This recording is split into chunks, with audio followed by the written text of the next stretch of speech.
안녕하세요.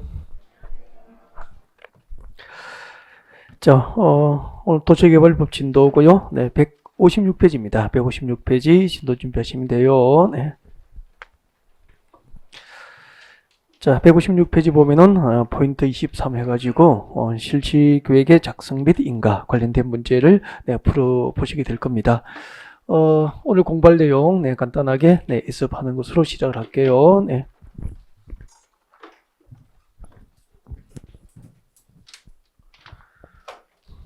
지난주에 도시개발법상 도시개발 사업의 절차 관련된 문제를 풀어봤고요. 여기까지 진도 나왔죠? 제일 먼저 계획적인 신도시 개발이 필요합니다. 도시개발구역으로 지정 고시하죠. 도시개발구역 지정을 고시하게 됩니다. 자, 도시개발구역 지정 고시와 관련해서 도시개발구역의 지정권자에 관련된 내용이라든지 또 도시개발구역 지정 제한과 요청 그리고 또 용도지역별로 일정한 면적 규모 이상이 될 때만 도시개발구역 지정이 허용됩니다.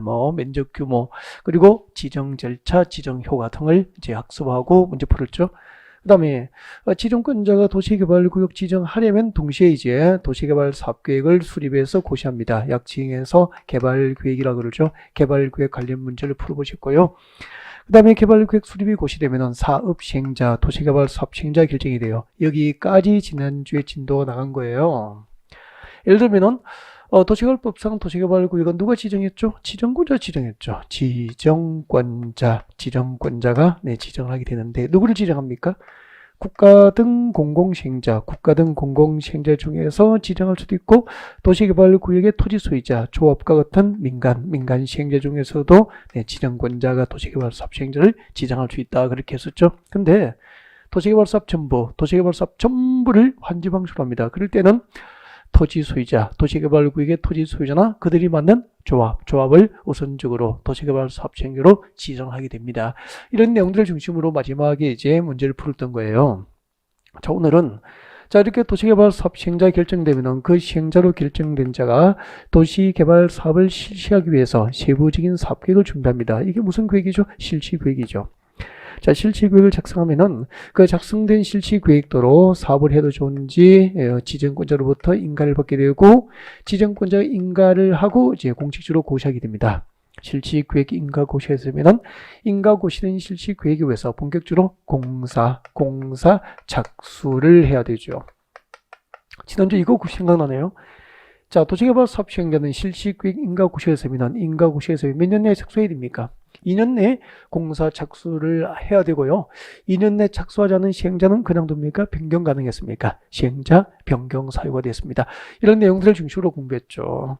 자, 오늘은 바로 이 실시계획부터 이제 관련된 문제 풀어보고요. 이것은 간략하게 한 문항 정도 풀어볼 거예요. 그 다음에 이제 실시계획 인가 고시에서는 공사 착수를 해서 도시개발 사업 공사에 들어가는데 주로 이제 수용 방식으로 도시개발 사업을 할 수도 있고 환지 방식으로 도시개발 사업을 할 수도 있잖아요. 오늘 7시간의 수업은 주로 이제 수용 방식에 의한 도시개발 사업 절차 관련 문제를 풀어보는 방법으로 수업을 준비하게 돼요. 자, 그럼 먼저 수용 방식 하기 전에 실시계획을 간단하게 정리하고 한 문항 정도 풀어보고 넘어갈지도 그렇게 준비할게요. 자, 실시계획은 금방 말씀드렸죠. 누가 작성합니까? 시행자가 작성하죠. 그죠? 도시개발 사업 시행자가 본인이 시행자로서 도시개발 사업을 실시하기 위해서 세부적으로 준비하는 사업 계획이 실시계획이 되는 거예요. 네. 자, 이렇게 시행자 실시계획을 작성하면은 이 작성된 실시계획도로 사업을 해도 좋습니까? 라고 누구로부터 인가를 받게 됩니까? 지정권자로부터 실시계획 인가를 받아야 되고요. 인가 고시되면은 이제 인가 고시된 실시계획으로 공사 착수를 하게 되는 거죠. 실시계획 인가 후 몇 년 내에 착수 있어야 되죠? 2년 그렇게 되는 거죠. 그 다음에 그때 이제 실시계획, 시행자가 작성한 실시계획에는 반드시 무엇이 포함되어야 되죠? 지구 단위 계획에 해당하는 사항이 반드시 포함되어야 됩니다. 네. 그래서 시행자가 작성한 실시계획에 지구 단위 계획을 포함시켜야 한다라고 법이 규정이기 때문에 우리 지난주에 공부했던 그 개발계획에 포함될 수 있는 사항 무지하게 많잖아요.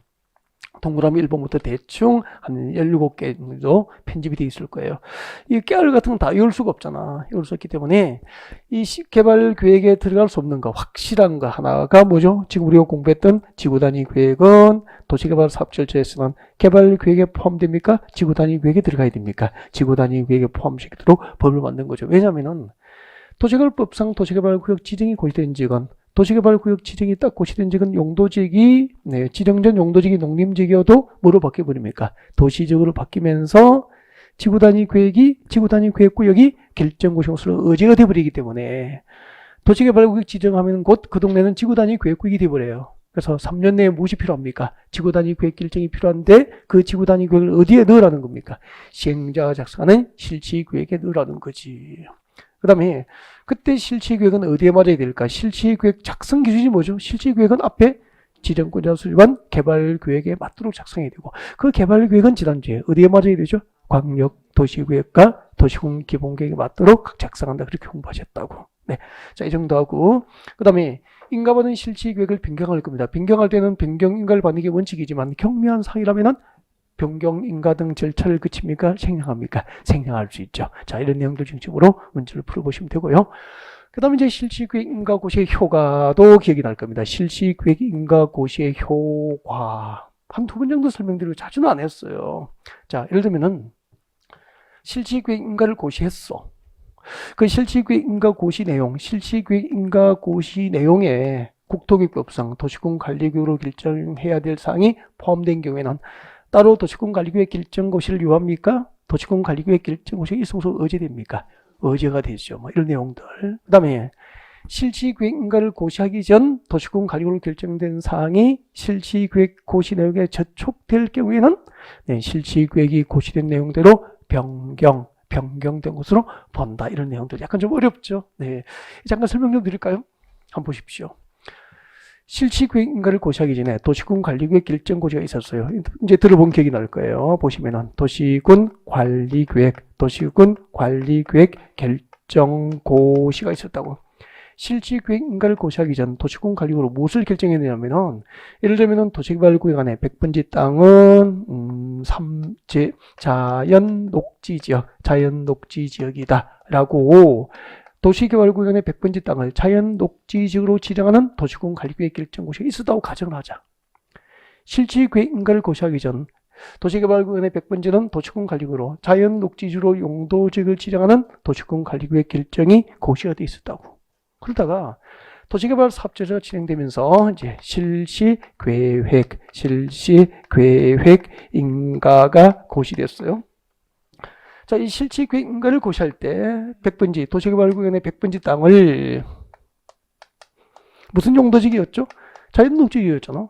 근데 실시계획 인가를 고시할 때 이 100번지 자연녹지지역을 아파트 위주로 신도시를 개발하기 위해서 제3종 일반 주거지역으로 고시해버리면은 잘 보십시오.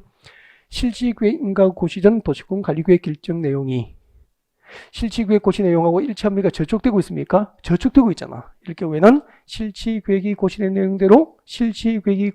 내용대로 변경된 것으로 법적으로 간주해 주는 거죠. 그러니까 실시계획 인가 고시하기 전 100번지를 자연녹지지로 결정 고시해 두더라도 실시계획 인가 고시할 때 100번지를 3종 일반주로 고시해버리면 법적으로 그 100번지는 3종 일반주로 변경된 것으로 간주가 되는 거예요. 한마디로 그 도시군관리계획 결정고시하고 도시개발 사업절차, 실시계획 인가고시에서 도시개발 사업 절차에서는 무엇이 더 우선합니까? 실시계획 고시 내용이 우선해서 도시개발 사업이 지원되고 있다는 것을 알 수 있게 됩니다. 네. 자, 이런 내용들과 관련된 문제를 풀어보게 될 겁니다. 네, 문제 보시고요. 자, 32번 문제 같이 풀겠습니다. 32번.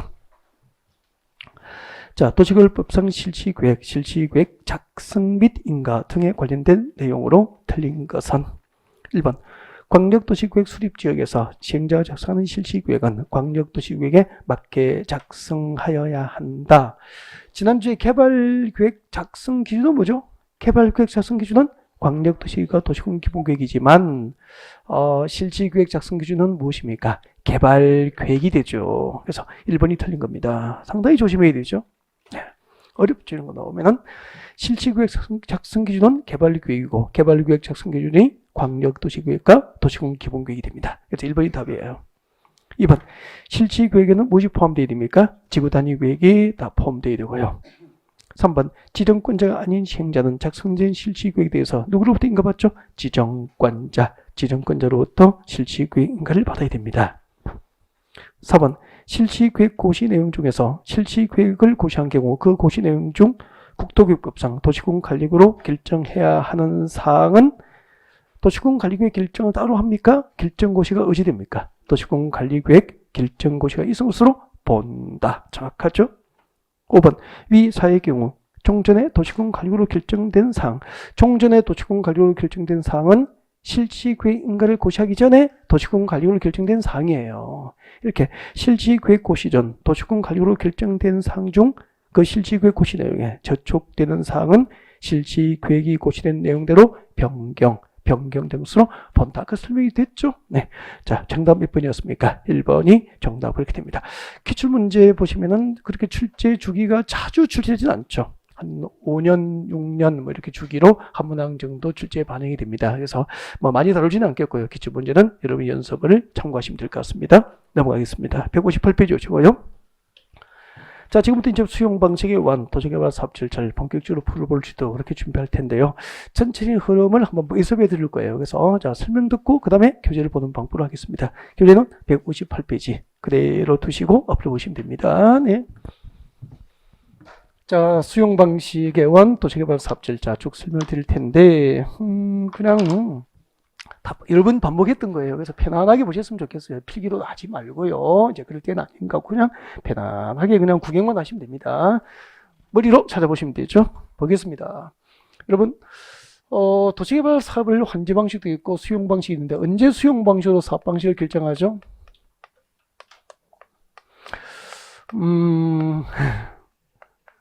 그렇죠. 아우, 좋아요.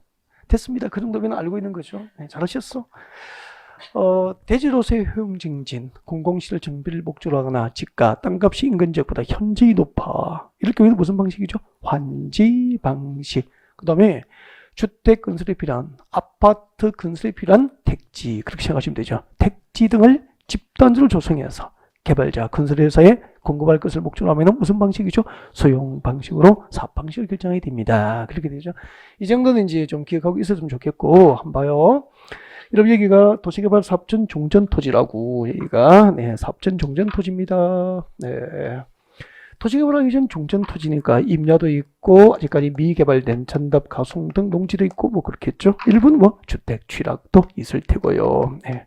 우리는 이 사업전 토지를 무엇으로 불렀습니까? 종전의 토지, 종전토지라고 그래요.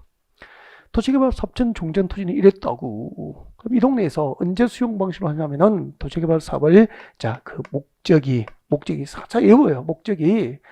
자, 이 동네에서 주택 건설에 필요한 택지 등입니다. 택지 등 공장 용지입니까? 주택 용지입니까? 주택 용지잖아. 요즘 신도시는 주로 단독주택 위주로 신도시가 개발됩니까? 아파트입니까? 아파트는 쉽게 우리 주변에서 아파트 위주로 대규모 택지, 아파트 건설을 목적으로 대규모 택지 등을 집단지로 조성해서 건설회사에 공급되고 있는 지역은 수용 방식으로 사업 방식을 정한다. 그렇게 넣은 거잖아. 너무 이걸 공부라고 생각하죠. 외우면 힘들어지는 거고, 상식으로 생각하면 상식적으로 이해가 충분하게 가능하다는 거죠. 공법은 현장에 적용되는 제도이기 때문에.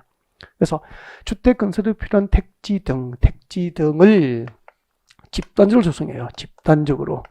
그래서 우리 수도권의 3기 신도시도 여기저기 지정됩니까? 한 곳이 지정됩니까? 한 곳이 집단적으로 대규모 아파트 단지가 조성될 수 있도록. 그래서 택지 등을 집단적으로 조성해서 공급하는 거죠. 공급을 목적으로 하면은 도시개발 사업은 무슨 방식으로 합니까? 수용 방식으로 한다는 거죠. 아파트 건설에 필요한 택지 등을 집단적으로 조성해서 공급할 것을 목적으로 하면은 수용 방식으로 신도시 개발 사업이 이루어지거나, 그렇게 정리하면 되고요. 그럼 이 동네에서 한번 보시라고. 이 동네 농지, 임야, 뭐 가수원 다 있을 거 아니에요. 주택도 있고 공장도 있고. 이것들은 택지 조성을 위해서 필요하면 그대로 둡니까? 수용 방식은 수용하게 됩니까? 수용하고 감정가로 보상하고 원주민은 그대로 둡니까? 몰아내버립니까? 원주민을 몰아내버리는 방식이 수용 방식이에요. 그러니까 조합을 만들 수 있는 원주민 토지 소재가 있어 없어? 없으니까 수용 방식을 할 때 조합은 사업 시행자 될 수 있습니까? 지난주에 공부했잖아. 도시개발 사업 전부를 환지 방식으로 할 때만 조합이 사업 시행자로 결정이 됩니다. 라고 배웠다고. 이제 그림을 보니까 이해가 되죠. 그 다음에 이제 그럼 이제 생각해 보십시오. 수용 방식으로 하려면 이 동네에 수용 대상이 될 땅과 건물, 택지 조성을 위해서 수용이 될 땅과 건물은 사는 다 수용할 거 아니에요. 그래서 제일 먼저 수용 방식으로 도시개발 사업할 때는 토지 등의 수용과 사용 절차가 있게 되는 거죠. 토지 등을 수용하게 돼요.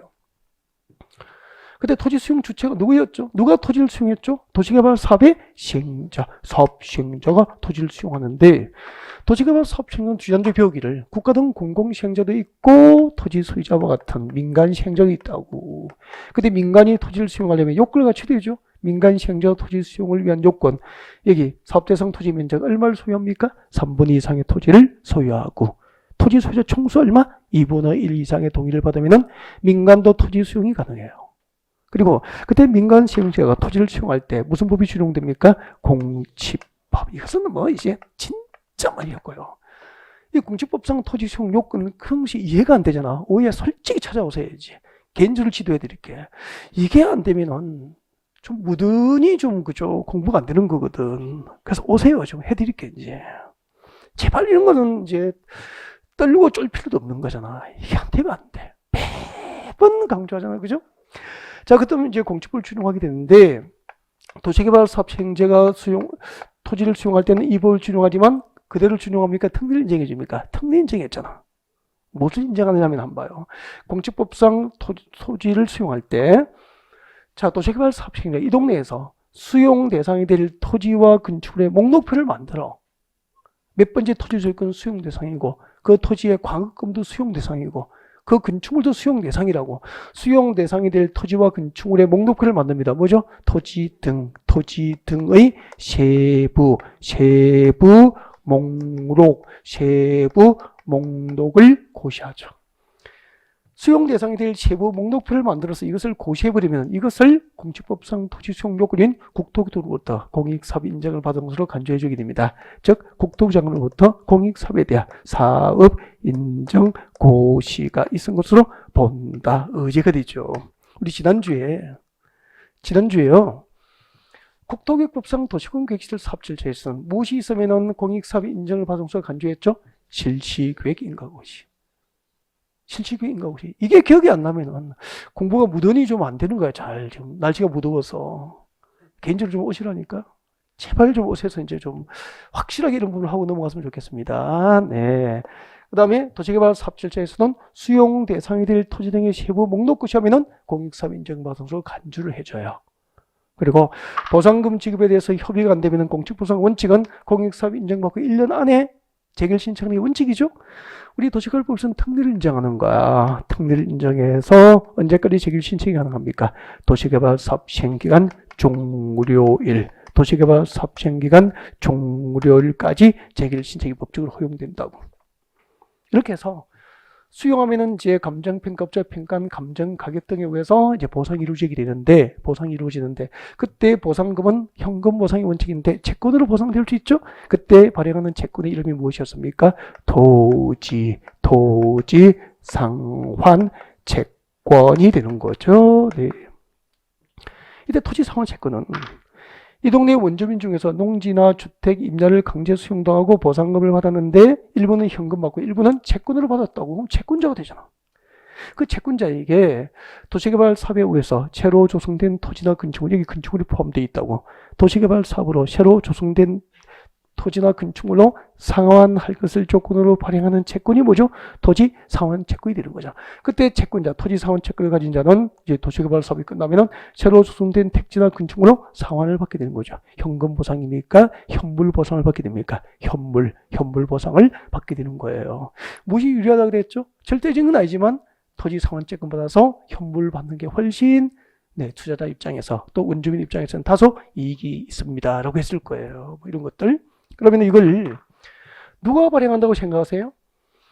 지금 토지 수용 주체가 시행자니까 시행자가 물건 사면 시행자가 값 치르는 거 아니에요? 상식이잖아. 그래서 토지 상환 채권 누가 발행합니까? 도시개발 사업 시행자 발행하는데 한번 봐요. 그때 도시개발 사업 시행자는 두 가지잖아. 국가 등 공공 시행자도 있지만 토지 소유자와 같은 민간 시행자도 있는 거야. 그러면 시행자 이걸 발행하면 거기서 끝납니까? 채권자에게 갚아야 됩니까? 채권자에게 조성된 택지등록 갚아야 되는데 누구를 못 믿죠? 민간. 그래서 민간은 임의 발행입니까? 지급 보증을 조건으로 합니까? 지급 보증을 조건으로 하고 나중에 채권자에게 갚아야 될 토지나 건축물이 전체 분양 대상 토지나 건축물 면적이 얼마를 넘을 수 없다? 2분의 1. 2분의 1을 초과하지 않도록 발행을 해야 되고 발행 계획은 누구로부터 승인받습니까? 지정권자로부터 발행 계획 승인을 받게. 나머지는 그냥 외우면 되는 거 아니에요? 이유는 뭐 어떻게 정하는지, 상환 기간은 몇 년인지 외우면 되지 뭐.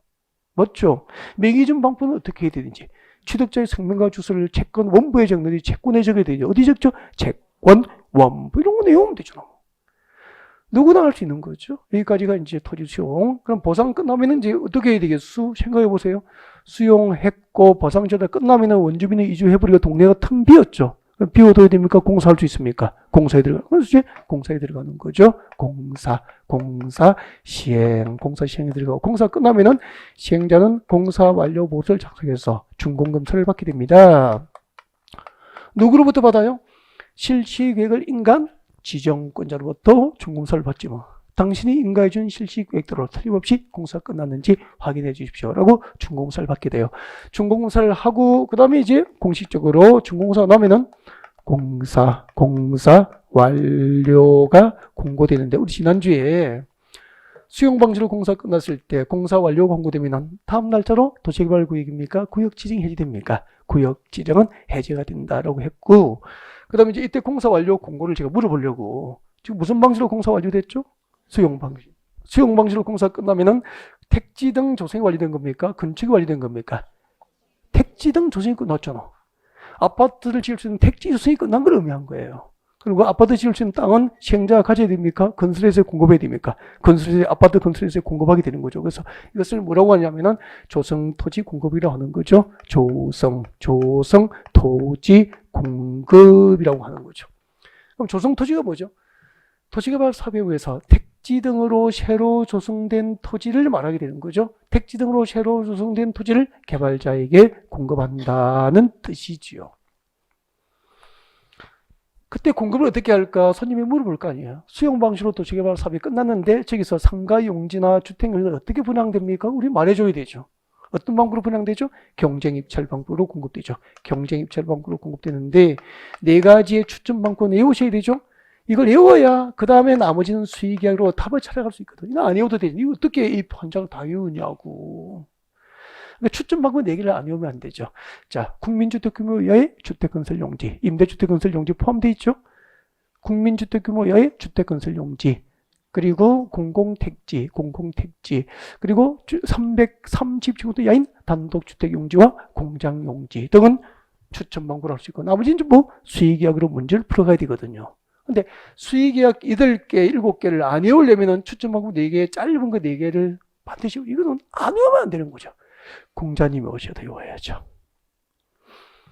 그 다음에 이제 공급하면은 공짜입니까? 가격을 정해야 됩니까? 가격. 수용방식으로 조성된 토지를 공급할 때 공급 가격은 뭐죠? 감정가격. 좋아요. 감정가격으로 공급하는 게 원칙인데 학교 용지라든지 폐기물 처리 시설 용지 등 딱 들어보니까 싸게 줘야 될 거 아니에요. 뭐죠? 감정가격 이하 그렇게 된다고. 그 다음에 이제 전체 구역 면적, 도시개발구역 전체 구역 면적 3분의 1 범위 내에서 미개발된 상태의 토지가 공급될 수 있죠. 이것을 무엇이라고 합니까? 원형지 공급이라고 하는 거죠. 그러면은 수용방식으로 도시개발 사업이 끝났을 때 공급되는 토지의 종류가 2가지잖아. 택지 등으로 조성된 토지가 개발자에게 공급될 수도 있고 미개발된 원행지 상태의 토지가 공급될 수도 있고 그렇게 되는 거죠. 그때 원행지는 비쌉니까? 쌉니까? 택지 등으로 조성된 토지는 비싸지만 이것은 상당히 싸게 공급되는 거예요. 10배씩 5배씩 땅값이 싸다고. 그래서 이거 누구에게나 주지 않고요. 원행지 개발자가 될 수 있는 자, 원행지를 공급받아서 개발할 수 있는 자, 개발자는 법으로 규정되어 있다고. 대부분 누구죠? 국가 등이에요. 국가, 지방자치단체, 공공기관, 그리고 지방공사 등 공공개발자를 대상으로 주로 공급이 이루어집니다. 그래서 개발자 선정은 뭐죠? 수의계약 방식으로 선정합니다. 단 공모에 선정됐거나 아니면은 학교나 공장 부지로 직접 사용하는 자를 개발할 때는 민간 개발자잖아. 그래서 경쟁 입찰 방법으로 개발자를 선정하게 되지요. 그리고 원행지 공급 가격이죠. 원행지 공급 가격은 원행지 감정 가격의 그 미개발된 상태로 공급하지만 최소한의 기반시설, 도로 등은 상하수 시설 등 기반시설 확보를 해요. 그래서 그 기반시설 수치에 들어가는 공사비를 더합니다. 그래서 감정가격 플러스 공사비 한 금액을 기준으로 사업 시행자하고 개발자가 협의 결정하게 됩니다. 네. 그리고 싸게 공급되니까 운행지는 일정한 기간 동안 매각이 허용됩니까? 제한됩니까? 매각 제한되는데 국가 등은 매각 제한하지 않죠? 국가 지자체 등은 매각 제한을 받지 않게 돼요. 땅 장사 안 하니까. 국가가 싸게 봐서 땅 비싸게 팔고 도망가요? 아니거든. 그래서 국가나 지자체는 매각 제한 대상이 아니다는 거죠. 그때 매각 제한 기간이 이렇게 되잖아요. 운행지를 공급하려면 공급 계약서를 쓰게 되거든. 이를 공급 계약 체결일이 되잖아. 공급 계약서를 딱 쓰면은 그 공급 계약 체결일로부터 몇 년? 10년. 이 구별을 못하면 안 돼요. 그 다음에 여기 이제 미개발된 운행지를 공급받았어. 여기 미개발된 운행지를 공급받아서 이걸 공장 용지로 개발했습니다. 개발하면은 공사 끝나면은 뭐 하죠? 운행지에 대한 공사 완료를 공고하게 되는데 운행지에 대한 공사 완료 공고로부터 몇 년? 5년. 둘 중 먼저 끝나는 기간. 그 계약서 쓴 날부터 10년이 먼저 끝났습니까? 공고일로부터 5년이 먼저 끝났습니까? 이게 먼저 끝났죠? 이 기간 동안에는 운행지는 매각이 허용됩니까? 제한됩니까? 제한. 그렇게 되는 거지 뭐. 여기까지예요. 네. 자, 나머지는 이제 문제를 풀어가면서 같이 보고 하나만 이야기할게요.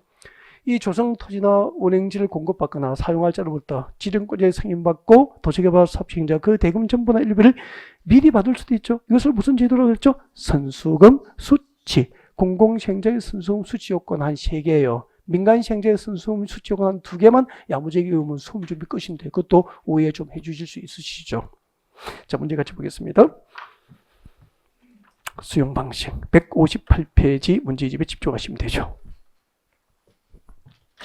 도시개발법상 도시개발 사업 시행 방식에 관련된 설명으로 옳은 틀린 것 1번 대지로서의 효용 증진 공공시설 정비까지 줄 것이죠.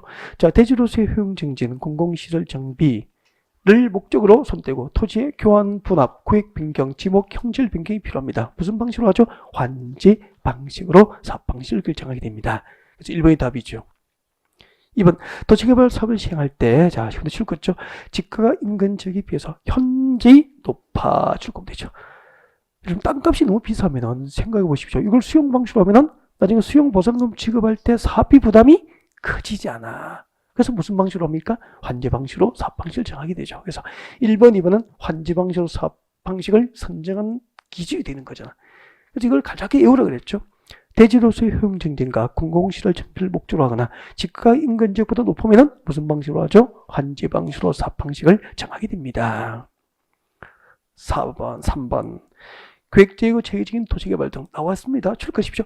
집단적인 조성과 공급이 필요한 경우 줄 거면 되죠. 집단적인 조성과 공급을 목적으로 하면 무슨 방식이죠? 수용 방식으로 도시개발 사업을 하게 되죠.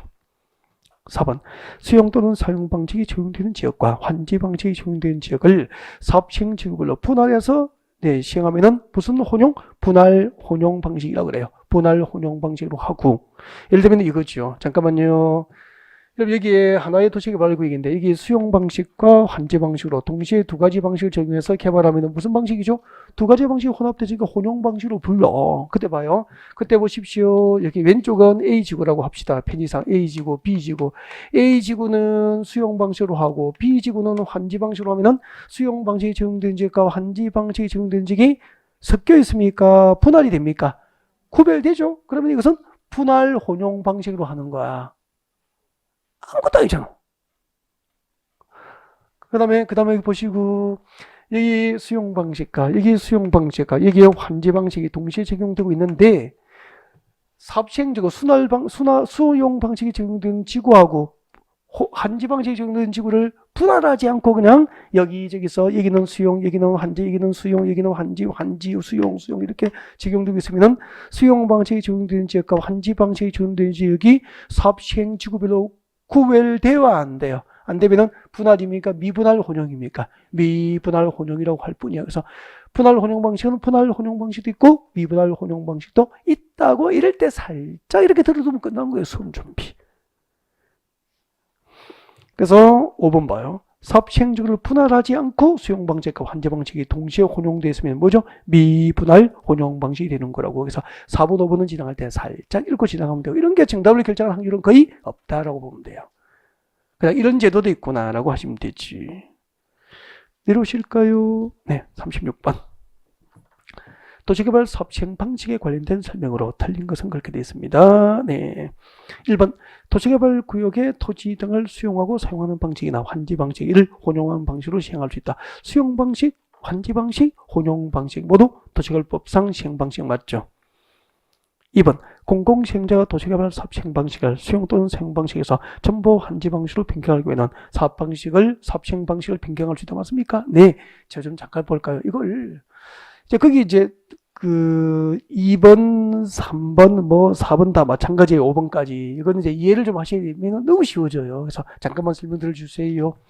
여러분, 여기서 수용 방식으로 한다면은 여러분이 여기 투자를 하셨거나 이게 원주민입니다. 여러분이 집 가지고 있고 농사 짓고 있고 가송 가지고 있는데 여러분 동네 수용 방식으로 도시개발 사업이 이루어지면은 여러분의 농지 임야 주택은 전부 강제 수용 당하는 거 맞죠? 시가보다 높습니까? 시가보다 되게 낮습니까? 되게 낮은 감정가로 보상금을 받고 삶의 터전 빼앗기고 원주민은 전부 쫓겨나요. 몰려나가요. 몰아내버려요. 이게 뭐죠? 수용 방식입니다. 근데 이 땅을 환지 방식으로 하면 여러분의 농지 소유권 등은 그대로 둔 상태에서 토지 소유를 그대로 둔 상태에서 이를 택지나 상업용지로 개발해서 토지 분업률을 제외한 나머지 땅을 여러분에게 환지로 다시 돌려줍니다. 신도시를 개발하기 전 평당 10만원짜리 농지가 평당 150만원짜리 택지로 개발되어서 여러분에게 환지라는 이름으로 되돌아오는 거예요. 이게 환지 방식입니다. 대충 들어보니까 무엇이 유리합니까? 환지 방식이 절대 유리하지 않아요. 제가 어쨌든 환지 방식은 가끔 수업할 때 대박이라고 했잖아요. 대박이에요. 저 분당에 목장집, 그죠? 네, 손이야기도 해드리고 수강생이었다고. 수업 시간 다 얘기해 줬다고 이런 이야기를. 고등학교 다닐 때 목장 했대, 목장. 분당 신도시 개발하기 전에. 자기 여고 때 집에 목장을 하고 있었대.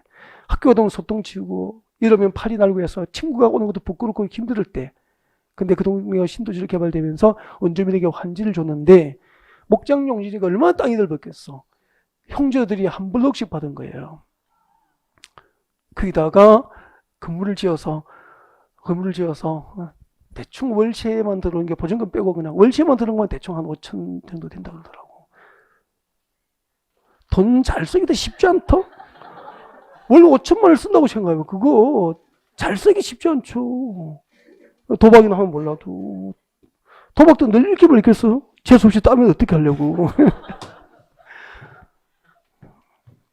그런 얘기도, 그런 수강생분을 만났습니다. 말씀하시더라고요. 그랬는데, 환지 방식이 대박이잖아요, 이게. 그럼 봐요. 이 동네 전부 수용 방식이었어. 그러면 이 동네 투자하시거나 원주민은 좋아합니까? 아주 싫어합니까? 아주 싫어하고, 뭐. 아마 학원 안 나오고 데모하실걸? 그 정도인데, 이것을 환지 방식으로 바꾼대. 혼용 방식으로 바꾼대. 그러면 일부 원주민은 환지로 굳이 하겠다는 거 아니에요? 이렇게 사업 방식 변경할 수 있을까 없을까? 누가 반대하겠어? 좋아하지도. 맞죠?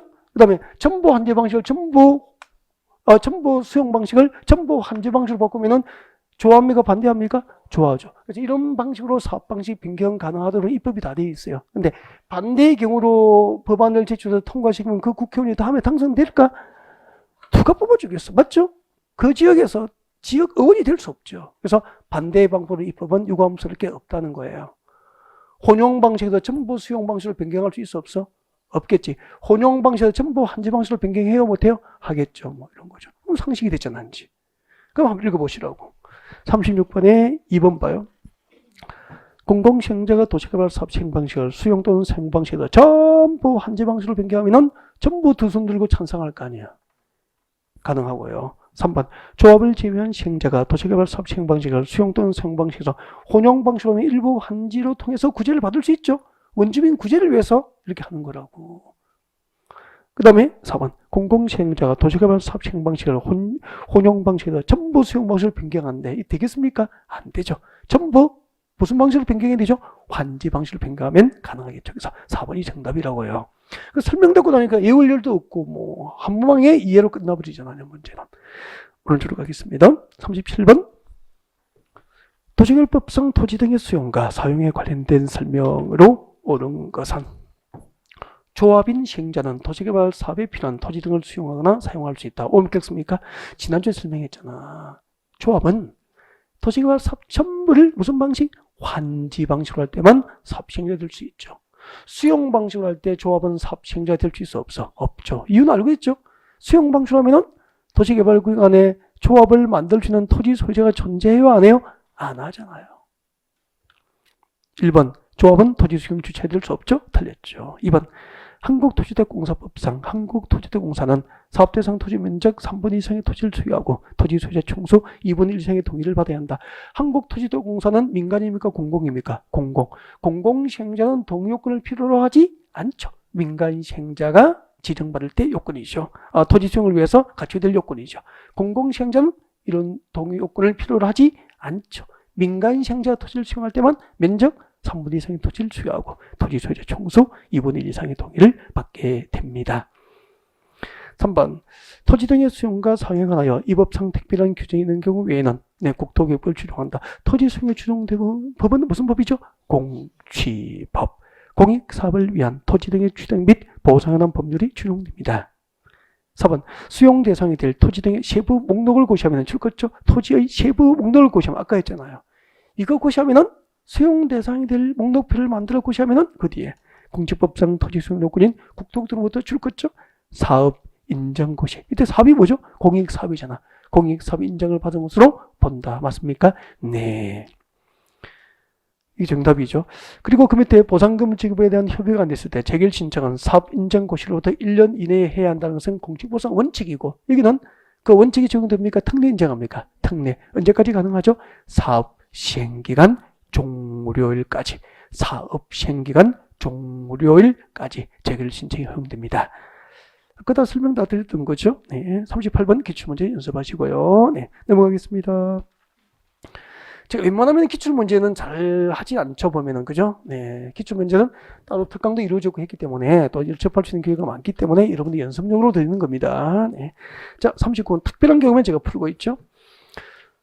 토지개발법상 토지상환채권입니다. 토지상환채권에 관련된 설명 중 옳은 것은 시행자는 토지 소유자 원하는 경우로서 토지 등 매수대금 전부입니까? 일부입니까? 일부. 이 두 가지가 요건이에요. 토지 소유자 원하는 경우로서 토지 등 매수대금 전부가 아니고 일부 지급을 목적으로만 발행이 가능합니다. 전부가 틀렸죠. 2번. 한국토지대공사인 시행자는 은행법상 은행과 보험업법상 보험회사로부터 지급 보증을 필요로 하지 않는다. 맞습니까? 네. 민간 시행자가 토지상환책을 발행할 때는 못 믿으니까 지급 보증을 조건으로 하지만 한국토지대공사는 믿을만 하죠. 그래서 지급 보증을 요하지 않죠. 민간 시행자는 지급 보증을 조건으로 발행합니다. 2번이 필요로 하지 않는다. 2번이 정답이 되죠. 3번. 채권자에게 상환해야 될 토지나 건축물이 분양 대상 토지나 건축물 면적에 얼마를 초과할 수 없죠. 2분 5일을 초과할 수 없죠. 4번. 토지상환채권 발행 계획은 누구에게 승인받죠? 지정권자, 행정안전부 장관의 승인이 틀렸죠. 이율은 정확하게 외워야 되는데 이율은 토지상환채권의 이율은 동그랑 딱 외워두십시오. 이런 것은 발행 당시 예금금리와 부동산 수급상을 고려해서 누가 정하죠? 발행자가 정하게 됩니다. 이런 것은 외워둬야 됩니다. 야무지게. 그 다음에 운행지 공급과 조성토지 공급 그리고 선수수치에 관련된 문제입니다. 40번 보겠습니다. 운행지 공급과 개발 등에 관련된 설명으로 옳은 겁니다. 1번. 운행지는 미개발된 상태의 토지를 공급하기 때문에 자연 친화적이고 복합적 입지적 개발을 목적으로 하잖아요. 이게 운행지 공급 목적이잖아요. 도시를 자연 친화적으로 개발하거나 복합적 입지적으로 개발하기 위해서 필요한 경우에는 누구의 승인을 필요하죠? 지정권자의 승인을 받죠. 지정권자의 승인을 받고 운행지를 공급하여 개발하게 할 수 있게 됩니다. 네. 국토부 장관의 승인이 틀렸구나. 2번. 지방공사인 시행자에게 공급할 수 있는 운행지 면적은 도시개발구역 전체 면적의 3분의 1을 초과하여 공급할 수 있다가 아니고 운행지 공급 면적은 전체 구역 면적의 3분의 1 이내, 3분의 1 이내로 한정이 되죠.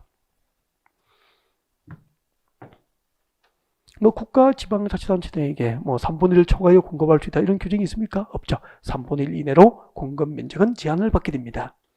3번 운행지 개발자는 운행지에 대한 공사 완료 공고로부터 운행지에 대한 공사 완료 공고로부터 몇 년이죠?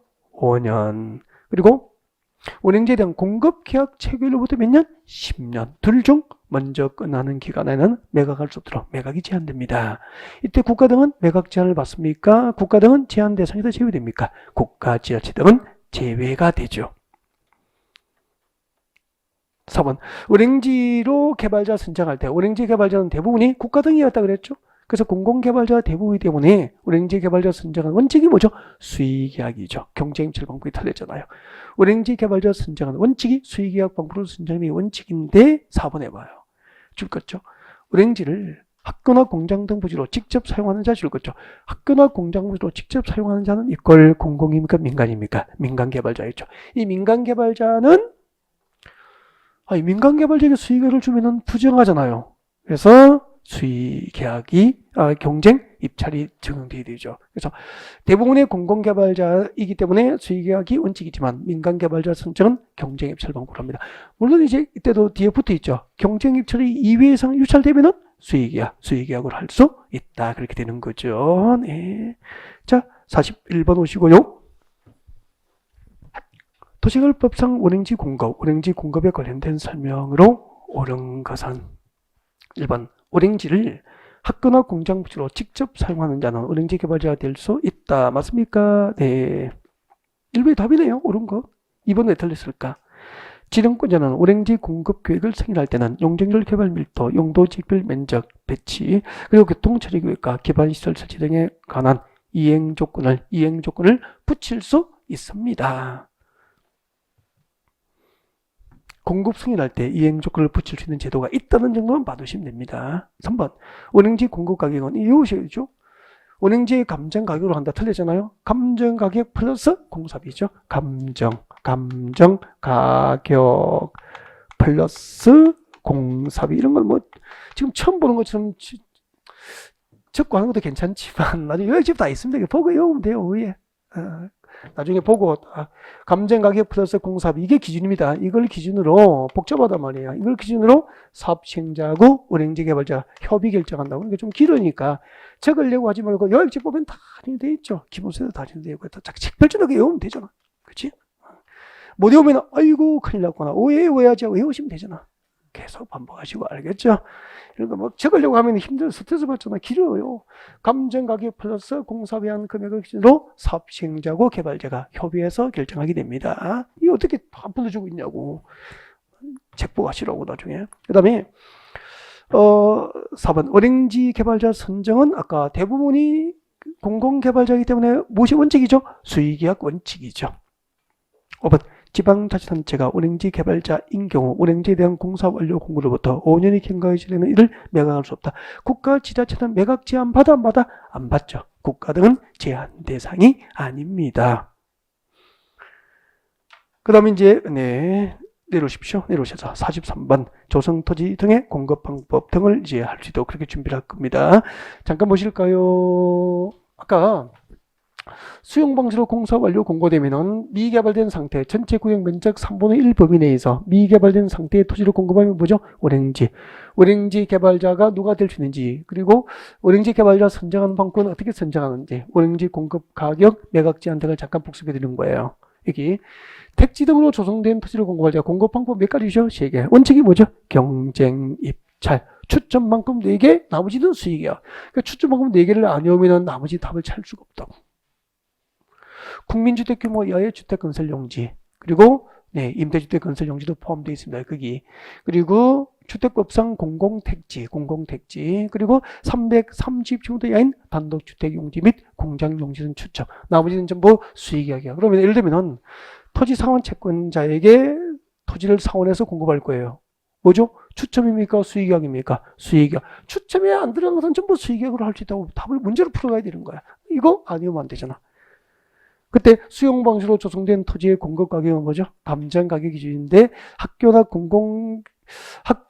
폐기물 처리 시설 용지 등 공공시설 용지 등은 감정 가격 이하.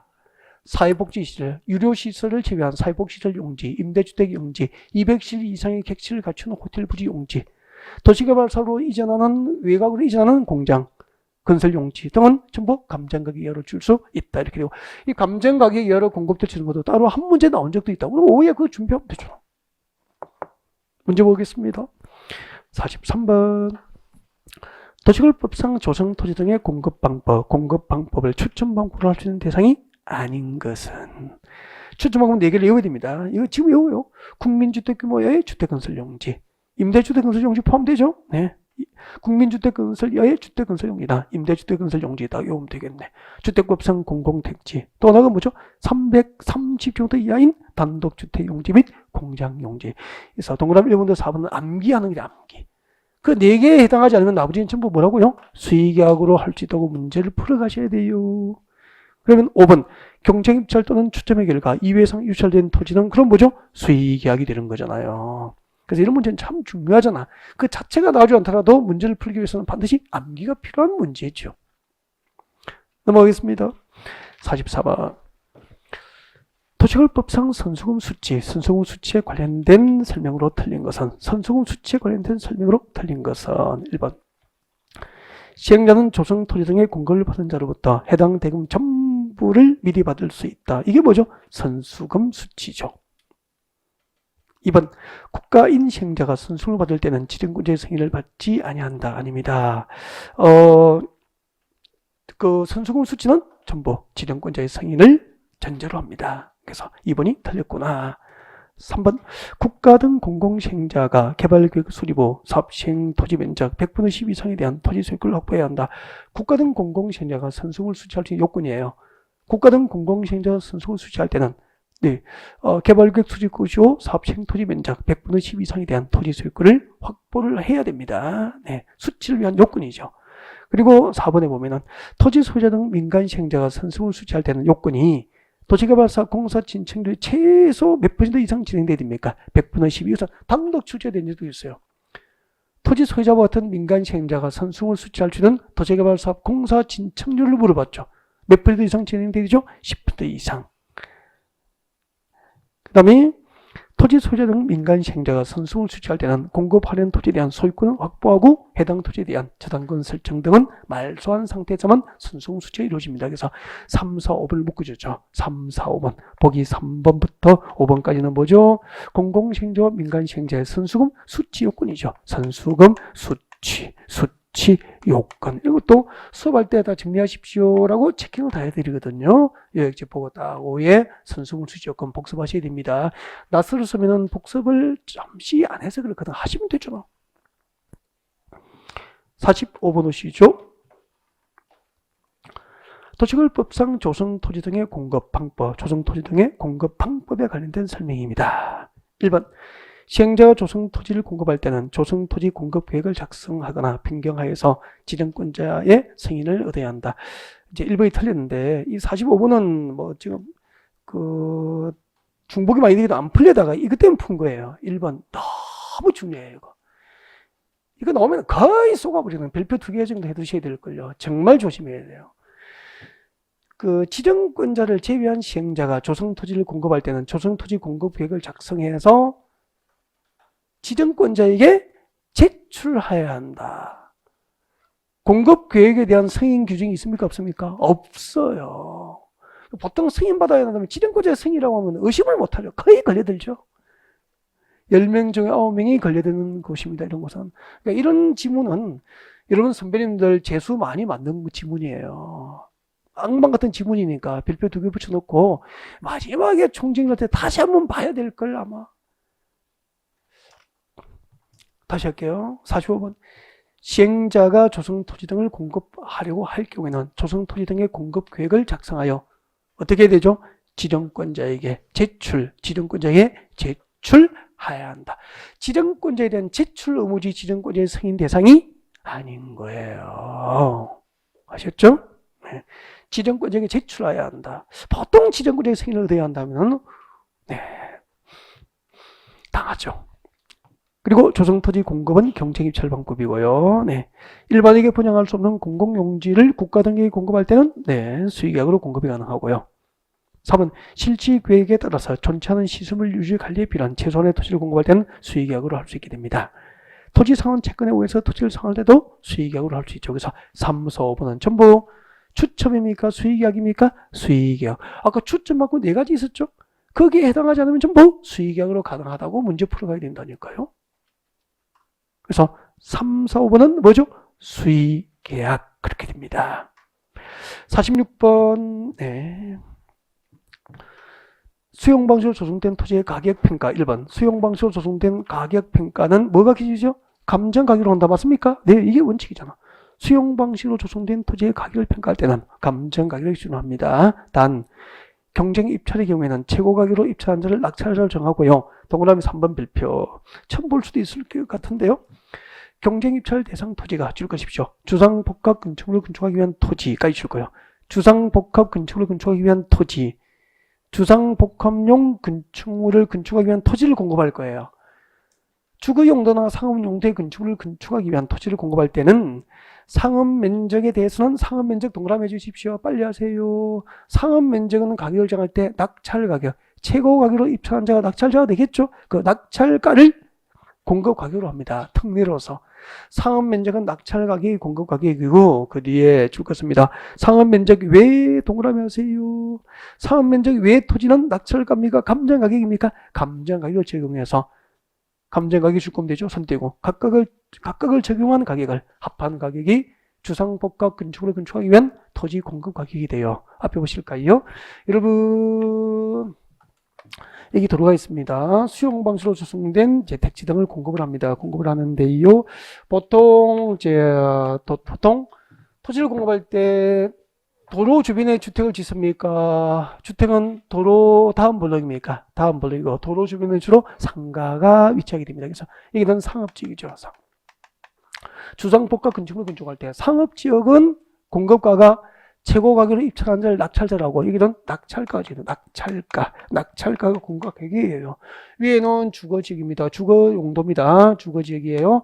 자, 주거용도의 건축을 주거지역이 아니고 자, 주거용도의 건축을 할 거예요. 네, 주상복합 건축인데 주거용도의 건축을 합니다. 주거용도의 건축을 하는 곳은 뭐죠? 감정가격을 적용합니다. 그렇게 해서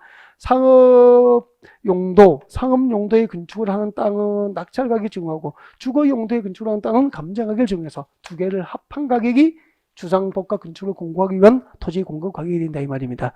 특례 규정이에요. 수용방식으로 조성된 토지의 공급 가격 원칙이 뭐죠? 감정가격. 예외로 감정가격을 할 수 있는데 주상복합 건축물을 건축하기 위한 토지를 공급할 때 상업 면적은 낙찰가격 적용하고